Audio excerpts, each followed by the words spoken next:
Ito may nagpadala sa atin ng massage gun. Ang problema daw nito, sabi ni Sir, ay napakabilis lang malobat. Kaya ang gagawin natin dito, impact battery, upgrade battery. Ito na yung nakasetup natin battery. 4S ang connection niya for series 1 parallel. Kaya ang voltage nito ay 16.8 volts yan. Konting idea sa lithium-ion 18650.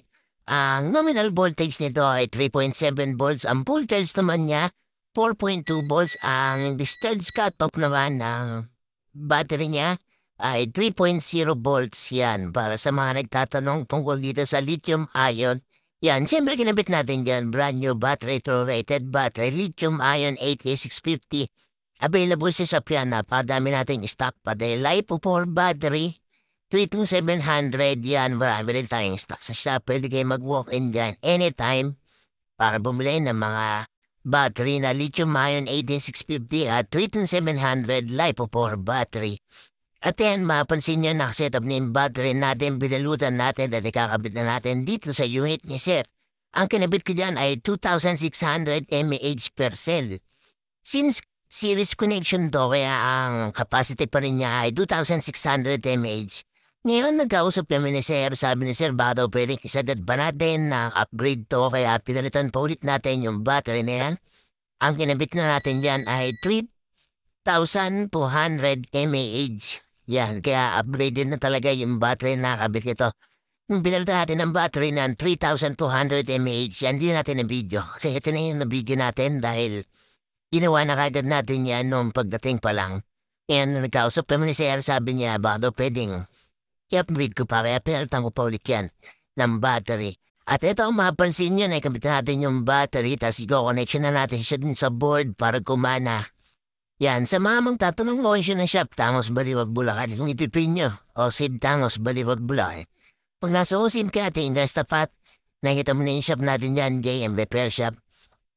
At sa mga ganitong repack battery yan, Bluetooth speaker, impact battery, drill battery yan, mag-PM lang po kayo para mapag-usapan natin sa mga repack battery na ipapagawa niya. Available din yung mga charger natin para sa lithium-ion 8650. Yan, meron tayong 4.2 volts, 8.4 volts, 16.8 volts, 21 volts. Yan, sa mga magdi-DIY para sa mga Bluetooth speaker na battery. Sa mga drill battery, yan, meron tayong mga charger niya. Kaya nito yung massage gun ni Sir na to. Yan, sabi niya, yung charger daw niya medyo matagal mag-charge. Nandiyan natin 1 ampere. Kaya nag-avail na rin si Sir ng charger para dito. 16.8 volts, 2 ampere yan. Meron tayong stock niyan. At eto nga, basta yun nakikita natin yung mga tornilyo, pati yung battery na connection na natin. Ang gagawin na lang natin dito ay testing. Yan. So, testingin natin yung battery na nirepack natin. Ang mapansin nyo, yung battery na yan, may rubber pa yan na holder. Hindi natin na ikabit dahil tinesting lang muna natin ba mamaya mapansin nyo. Yan, meron yan, may nakakabit yan. Pinadala natin kay Sir yan, kompleto yan. At ito, pansin nyo, yan, siyempre yung mga tornilyo, ikabit muna natin para matesting natin kung talagang successful yung pag-repack battery natin. Yan, konting tips sa mga magdi-DIY ng repack battery. Sana nakapagbigay tayo ng mga konting idea kagaya nito na pag-repack battery. Nakita nyo kung ilang piraso yung nakakabit sa kanyang battery at kung ano yung connection niya at kung ano yung battery na pwede nyong ipalit. Yan, kung may mga katanungan kayo tungkol sa mga DIY, yan, pwede nyo i-PM, nag-reply tayo dyan. Mapansin nyo, nag-on tayo, gumana na yung ilaw, ibig sabihin, may output voltage na to. Kabit natin sa unit para matesting natin kung talagang gagana na. Yan. Sa mga ganyang repack battery, mas maganda yung actual yan. Para sigurado tayo, kuha natin ang volts kung may volts na output at pagkatapos niyan, testingin na natin sa unit kung gagana na. At yan, ay kabit natin yung battery, tingnan natin kung successful na.